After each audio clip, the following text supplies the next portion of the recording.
Hello বন্ধুরা, সুপর্ণা রান্নাঘরে আমি স্বাগত জানিয়ে আজকে আমি ভেজিটেবল ডিশগুলো কিভাবে বানাচ্ছি সেগুলো আমি দেখাবো। একসাথে অনেকগুলো পদ আছে। আজ হচ্ছে শনিবার মানেই নিরামিষ মানেই হচ্ছে অনেক অনেক ভেজিটেবল। আর শীতকালীন ভেজিটেবল বা আমার বাড়িতে অবশ্য যদিও 12 মাস অনেক ভেজিটেবল থাকে, তো শীতকালের এই বেগুন পোড়াটা তো থাকে না, এটা রইলো। আর তার সাথে আরও কিছু জিনিস আছে, যেমন টাটকা কড়াইশুঁটি আছে, এরকম শিম তো 12 মাসই আছে, এগুলো আছে। এবার আমি আচ্ছা, ওখানে একটা থালার মধ্যে রয়েছে কিন্তু কুচি করে শিম আর লাউয়ের চোকলাগুলো রয়েছে। আচ্ছা, আমি প্রথম যে রান্নাটা করব সেটা আমি তার জন্য কিন্তু আলুটা ভেজে নিচ্ছি।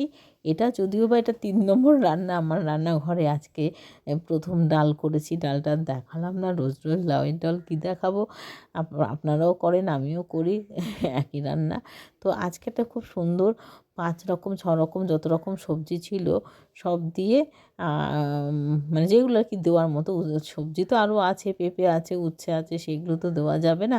তো সেরকম কিছু সবজি বাদ দিয়ে একটা তরকারি করব। প্রথমে আলুগুলো ভেজে নিয়ে একটু সরিয়ে নিলাম, তারপর গোটা শুকনো লঙ্কা দিয়ে 5 ফোড়ন দিচ্ছি। দিয়ে এবার অন্যান্য কেটে রাখা সবজিগুলো আমি একসাথে দেবো। আজকে কিন্তু সাঁতলে নেব না, অন্যদিন যেমন সাঁতলে ভেজে তুলে নিই, এটা কিন্তু অন্য রকম তরকারি। এটা হচ্ছে পাঁচমিশালি সবজি, যেখানে আপনি ইচ্ছে করলে চাইলে ঢ্যাঁড়স দিতে পারেন, চাইলে ক্যাপসিকাম দিতে পারেন, মূলো দিলে মূলো দিতে পারেন। তো এটা এরকমই একটা তরকারি যেটা সত্যি সত্যি রুটি এবং ভাত দুটোর সাথেই খুব ভালো যায়, এবং এমনকি ডালের পাশেও যায়।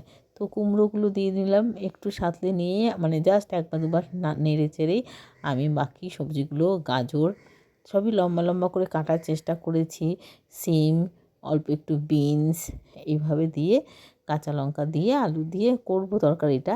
কেবলমাত্র বেগুন দেবো না, তার কারণ হচ্ছে আমার নিজের জন্য আমি এই আমার বেগুন থেকে একটা মানে অ্যালার্জির একটা ব্যাপারটা চলছে, তার জন্য আমি আর বেগুনটাকে আমি খাচ্ছি না। বেগুন, চিংড়ি মাছ এগুলোকে, যেগুলো থেকে সাধারণত অ্যালার্জির একটা যে উৎসেচক হিসাবে মানা হয়, উৎস হিসাবে, সেই জায়গাগুলো কিন্তু আমি বাদ দিচ্ছি। দিয়ে দিলাম কড়াইশুঁটি, ভাপানো ফুলকপি, এরকম ঘরে রাখা যা যা সবজি ছিল সবই দিলাম। চাইলে আপনারা পেঁয়াজকলি দিতে পারেন, চাইলে বাঁধাকপি দিতে পারেন, মানে যাবতীয় আপনার ঘরে যা আছে সমস্ত সবজি দিয়ে এটা করতে পারেন। উচ্ছে, করলা আর পেঁপে বাদ দিয়ে, তাতে কিন্তু পেঁপে দিলে কিন্তু টেস্টটা নষ্ট হয়ে যাবে, অন্যরকম একটা ব্যাপার আসবে। পেঁপেটা এখানে, পেঁপে বা লাউ এগুলো কিন্তু যাবে না। দুটোই ছিল, তবু আমি দিইনি, যেহেতু ভালো লাগবে না। শুধু তো ভিটামিন খেলে হবে না, তার সাথে তো একটা মুখের একটা স্বাদেরও প্রয়োজন। দিয়ে দিলাম পরিমাণ মতো নুন আর হলুদ। নুনটা কিন্তু একটুখানি বাদে টেস্ট করে আবার নেবেন, কেননা একবারে বেশি নুন দেবেন না। তরকারিটা যেহেতু কোনো জল যাবে না, নিজস্ব সবজির জলে সেদ্ধ হবে, পাশাপাশি হচ্ছে এই যে ভাপানোর সময় আলু এবং ফুলকপি এগুলোতে একটু একটু নুন দিয়ে সেদ্ধ মতো ভাপানো হয়েছে, তার জন্য নুনটা কিন্তু একটু বুঝেই ব্যবহার করবেন। আর আমি আন্দাজ মতন আমার দিয়ে দিলাম, আমার আর দিতে হবে না, বুঝেই গেছি যে হয়ে গেছে পরিমাণ মতন। এবার কারোর বাড়িতে বেশি হতে পারে, কম হতে পারে, সেই বুঝে দেবেন। শনিবার মানেই হচ্ছে নিরামিষ রান্না, নিরামিষ মানে রান্না মানেই হচ্ছে অনেক অধিকতর পরিশ্রম। আর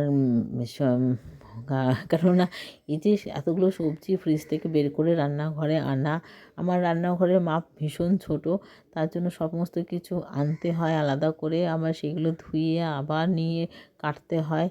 সেইভাবে আবার তার মধ্যে আমি দাঁড়িয়ে দাঁড়িয়ে তরকারি কাটি, কেননা আমার পক্ষে বসা বারণ। অনেক বছর ধরে, প্রায় আমার ছেলে যখন ক্লাস 5-এ পড়ে, প্রায় 10 বছর 10 ধরে আমার বসা কিন্তু বারণ।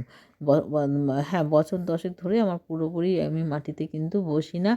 পুজোর উপাচার তৈরি করার জন্য যখন বসি, সেই বছরে 2 দিন 3 দিন হয়তো বসি, আর না হলে সাধারণত তরকারি আমি দাঁড়িয়েই কাটি। এটা কিন্তু কড়াইটার মধ্যে তরকারিটা যে হবে মাঝে মাঝে ঢেকে দেবেন এবং ঢাকা তুলে তুলে এটা করবেন। তার কারণ হচ্ছে কম আঁচে এই তরকারিটা খুব ভালো, খুব সুসিদ্ধ হবে। বাকি তরকারিগুলো পাশাপাশি আছে সব লম্বা লম্বা করে, যেহেতু কাটা, সেদ্ধ হতে খুব বেশি সময়ও লাগবে না। মেথি শাকটা কাটছি, দিয়ে দিলাম গোটা শুকনো লঙ্কাকে একটু ফেড়ে নিয়ে দু টুকরো করে দিয়ে দিলাম, কালো জিরা ফোড়ন দিলাম, অল্প একটু সর্ষের তেল, কারণ বেশি সর্ষের তেল দেবো না, ইচ্ছে করলে সাদা তেলেও করা যায়। এবার মেথি শাকের জন্য খুব বেশি কোনো কিছু দরকারই পড়ে না, ফোড়ন ছাড়াও হয়, শুকনো লঙ্কা দিয়ে দিলেও হয়, শুধুমাত্র কালো জিরেও লাগে না, কিন্তু আমি আবার একটু দিই। এবার এই মেথি শাকটাকে, যেমন মূলো শাকে কি হয়, একটু চাল ফোড়ন দিলে ভালো লাগে, এরকম বিভিন্ন জিনিস আছে, যদিও বা এখন মূলো খাওয়া বারণ, মূলো খাবো না। একটু নুন আর একটু হলুদ দিয়ে এবার যথারীতি ঢেকে দেব।